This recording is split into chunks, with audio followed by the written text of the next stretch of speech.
Evening, everyone. Welcome to The Next Revolution. I'm Steve Hilton, and this is the home of positive populism, pro-worker, pro-family, pro-community. We have an important special for you tonight, time and again, as we cover politics these days, and especially the rise of socialism and the increasing authoritarianism and intolerance you see on the left.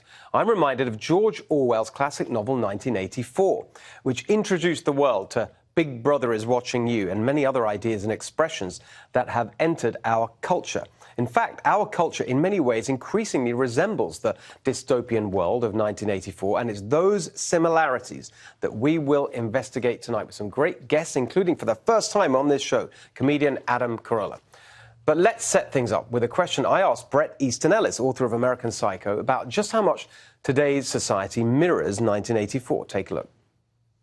That word, totalitarianism, it's dramatic. It actually reminds me of the other big critique in this, which is the authoritarianism of the left now. Well, it's terrible. As I was reading it, I was constantly reminded, actually, of Orwell and 1984 and the thought yes. And that took me to... I just want to show you this clip, and we'll talk about it in a second. Just have a look.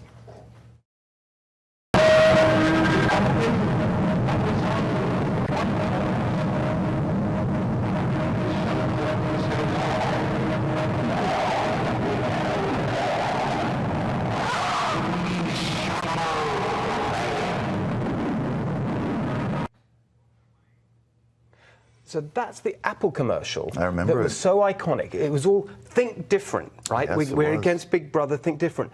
And so much of what you describe, this new authoritarianism of the left, it's through social media. It's the Apple generation, it's the iPhone. They've ended up being the irony of it all. But it's true, isn't it? It is true. It is. But it's just so interesting that look, to be honest, I was sort of on that side of the aisle for a long time, I have to say. And there was something about this language policing that began to enter into the culture in the last 4 or 5 years, that bothered me so much because I'm an artist. And I'm a writer. And I am really, maybe I'm more offended than the average person about having to watch what I say or follow a list of rules if I'm going to write something or if I'm going to create something. That is the irony of it all, that it really stems from that side of the aisle. But, you know, I look back, and it always has. I mean, American Psycho, the cancellation of my novel in 1990, 1991, was from the left as well. I mean, it was from mainstream media like the New York Times, and it was from the National Organization of Women, and it was from those kind of groups. George Orwell's 1984 was published almost exactly 70 years ago and warns of the dangers of government overreach, the surveillance state, and totalitarian repression. Orwell was writing in the early days of the Soviet Union, before its full horrors became known, but he could see where it was heading. And the world he describes in 1984 is his prediction of where socialism inevitably ends up. It's a world where the ruling elites make up just 2% of the population, with a small middle class and the majority of citizens as the proletariat, uneducated workers. The ruling party controls the population through 4 ministries. The Ministry of Peace, which deals with war and defense. The Ministry of Plenty controls the economy and rations food. The Ministry of Love is in control of law and order, and the Ministry of Truth has a firm grip on the news, entertainment and education. Just listen to what Orwell himself wrote about the elites. Quote, "For if leisure and security were enjoyed by all alike, the great mass of human beings who are normally stupefied by poverty would become literate and would learn to think for themselves. And when once they had done this, they would sooner or later realize that the privileged minority had no function, and they would sweep it away. In the long run, a hierarchical society was only possible on a basis of poverty and ignorance." It is a dark vision of the future, but a vision that seems to be becoming more and more true each day. From government surveillance of citizens to social media mobs influencing public thought to the growing push to rewrite history, our world is starting to resemble George Orwell's frightening view of the future. And that is something that should scare each and every one of us. We'll take a look at some specific examples throughout this show. But first, I want to bring in our guests for the hour and get their thoughts. Here with me, former Bernie Sanders national staffer Teslin Figaro, comedian and host of the Adam Carolla Show podcast, Adam Carolla, and Red State editor-at-large, Kira Davis. There's so much to unpack here. I just sort of laid out the menu there, but I just want to start with the kind of big theme of the whole thing, which is highly relevant, especially when you're looking at the way the Democratic Party is moving. Adam, I just want to start with you on this. The way in which socialism has sort of really quickly become normalized within the democratic debate.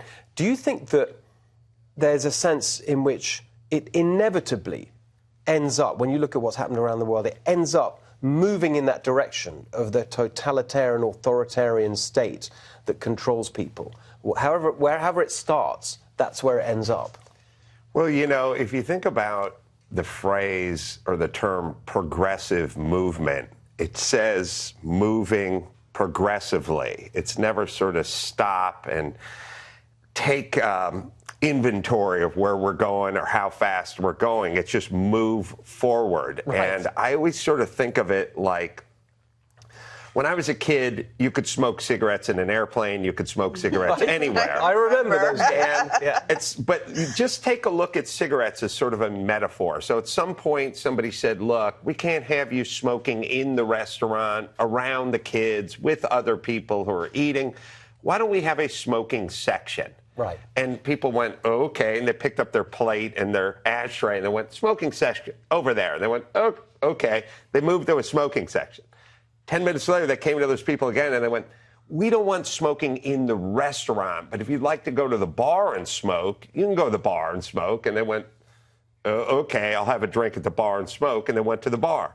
Then they came to those people, and they said, we don't want anything in the restaurant, but if you just want to step out onto the sidewalk and have a cigarette, have a cigarette. And they went, well, it's cold, but okay. And they walked out. And then they said, you know, you're too close to the front door. We need you to move it down the street to the park. And they went, okay. And they went to the park. And then somebody said, we don't want smoking at the park.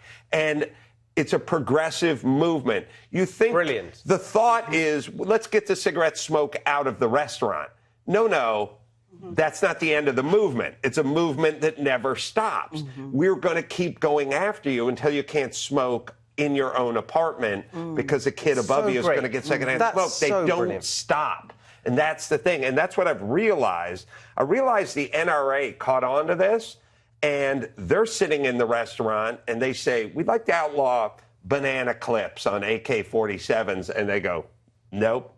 We're not getting up and moving because we know if we get up and move, eventually we're going to be out the sidewalk. It's snowing outside. That's really so great. Everyone will relate to that. And it just captures it, doesn't it? Because in the end, it starts, you can say good intentions. We want people to have, free health care and no one to be poor, whatever. But the end result is this progression towards more and more control over people. I want to read this quote. It's my favorite quote. It's from the biography of George Washington, written by Chief Justice John Marshall, so a man who knew George Washington. He was writing this about the founding of America, about the early days of the colonies of America. So true is it that men close their eyes on encroachments committed by that party to which they are attached, in the delusive hope that power in such hands will always be wielded against their adversaries and never against themselves. And that's where we are with the free speech. It's like, oh, it's fine. We're just outlawing those dirty, bigoted, homophobic, misogynist Republicans. We're doing the right thing. That's fine. These laws will never come around to bite us in the butt. And we're at this place where it's like, no, it rains on the word says it rains on the wicked as well as the righteous. It does. The laws rain down on all of us the same. And I think we're finally reaching critical mass where people are like, hold on, this isn't what I meant. I didn't mean for us to get wrapped up in this. I meant that for you guys. This is, you see, Tessin, I know that many on the left really object to the comparisons that you hear where they say socialism is Venezuela or whatever. I know what I'm talking about on this topic because my family is from Hungary, right? They grew up under communism. My mother and father left and went for freedom in the UK, where I grew up. The rest of the family back in Hungary. Of course, it's not literally true that communism and the way that worked, one-party state and so on, is the same as what, the Bernie Sanders platform is, of course. But the point here, and the point Adam just put so well, is that does it always end up moving in that direction? Because when you're trying to do things for everyone, in the end, that brings with it the necessity of government coercion and control. I love that analogy that Adam did, and I want to piggyback on his analogy by saying, when you use the smoking analogy, who determines what's the cancer? You know, who determines what's good and what's bad? Right. So when you talk about, okay, let's move the smokers out, let's go a little bit further. Well, the reason was, hey, we're saying it's a health hazard.